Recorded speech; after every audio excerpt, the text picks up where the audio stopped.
Hey guys, welcome to another video. Thanks for tuning into this one. I really wanted to make this video to share some knowledge and insight into why it may be difficult for international students to get opportunities to become pilots. I cover a lot of scholarship programs, GetUp programs, pretty much programs that would help you achieve your goal of becoming a professional pilot. Those are the things I really talk about on this channel. And of course, I do give some flight training tips and advice here and there.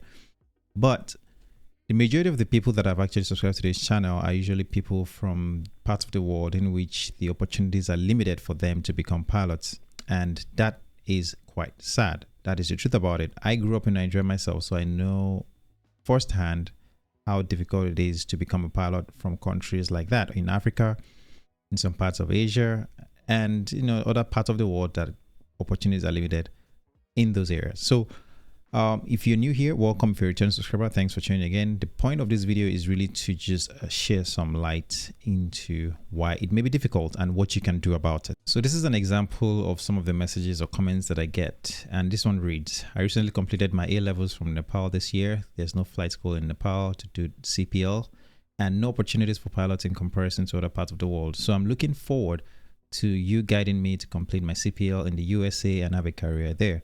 Please help me to study and grow my career as an airline pilot in the USA. Now, this is not new. This is not the first time I'm seeing some messages that are related to this, but here's another one. Hi there, Steven. I'm a Kenyan. Can you help me, please? And this is in regards to becoming a pilot as well.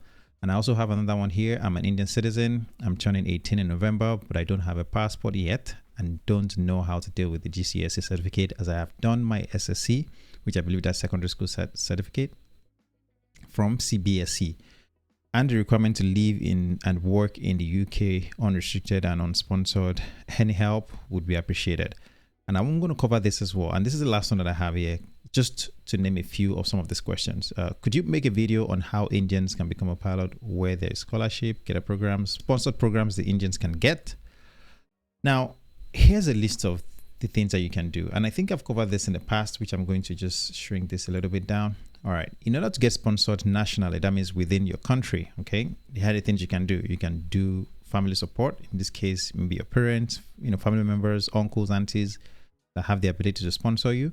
You sponsor yourself, which means you can actually take a job, work part-time, and save up enough money to go train yourself.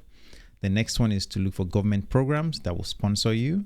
And generally speaking, this becomes more competitive, of course, but at least it's still within your country. So that means you have the leverage and the upper hand as a citizen of that country. The next one is military. You can join the military of your country if you're of age and you can meet the requirements. That's an option for you. The next one is you can look for scholarship programs within your country. This is the one that is often limited in those type of countries, like I said, in Nigeria, Kenya, India, and other parts of those, like India, for example. I think I already mentioned that.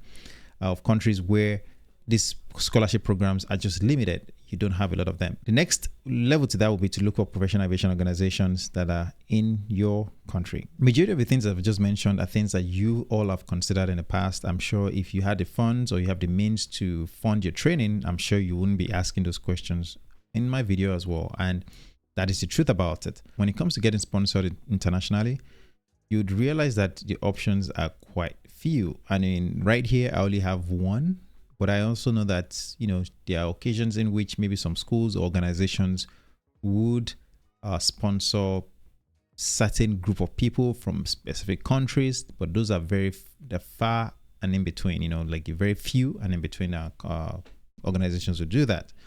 But there are some foreign aviation organizations that you should consider.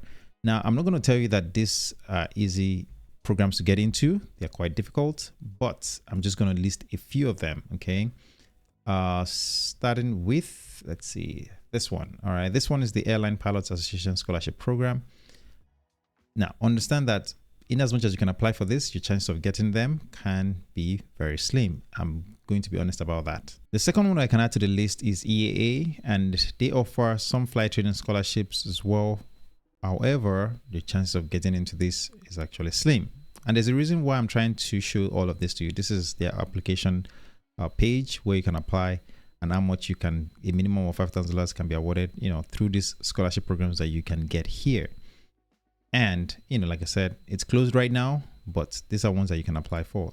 Another one here, actually it's the same one. Here's a list of people that won the scholarship programs from last year. One of the common themes that I noticed was most of these people were in the United States, and that is important. All right, this is another organization, 99s, where you can apply as an international student only if you're a member though. Now, why am I sharing all of this with you? The reason why I'm sharing all of this with you is that in as much as there are some organizations that you can apply to, majority of them will require that you are in the country where the program will be administered. So that means if you are in, say, in a country like, say, Nigeria or India, the chances of you getting selected are very slim because you're not even in the United States or in the UK where these programs run. The other thing that I need to mention to you is that if you're thinking of applying to career programs, know that these airlines and programs stay away from having to deal with the sponsorship requirements like immigration documents. Let's put it that way. Immigration documents can be very complicated and expensive, and it takes time. And that's one of the reasons why these airlines try to avoid a situation in which they're having to sponsor somebody. So what can you do?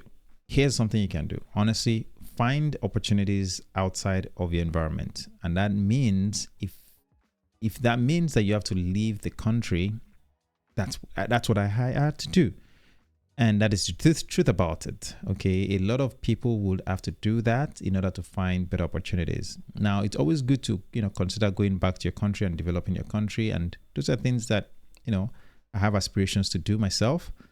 But in order for you to tap into those opportunities that are outside of your reach because of where you are, you would have to leave where you are. That is just the truth about it. The other thing to also remember is that wherever you are, sometimes you have people in the US and the UK, and they are on a status or immigration status that will prevent them from being able to seek certain opportunities. That's where you need to be able to do whatever you can to be able to get those opportunities and remove those restrictions that you may have. And I'm not an immigration expert, so of course seek out an immigration expert that can help you and give you certain directions on how to go about these things. But it is very important to understand that if you are in a place where there are no opportunities, the first step you should be considering is to find ways to leave to a place where there are more opportunities. Because even when you can apply to some of these programs, the fact that you won't be assigned or awarded those programs because of where you are is definitely a disadvantage. Okay, and the only way you can get these programs or get awarded is to find something that is applicable to you in your country. And if you don't have those, then you have to do whatever it takes to be out of there. I don't want to spend too much time on this. I hope this has kind of clarified some of the things I wanted to cover, and I hope that you are able to do what it takes to achieve your dreams. I wish you best of luck, and I'll see you in the next one.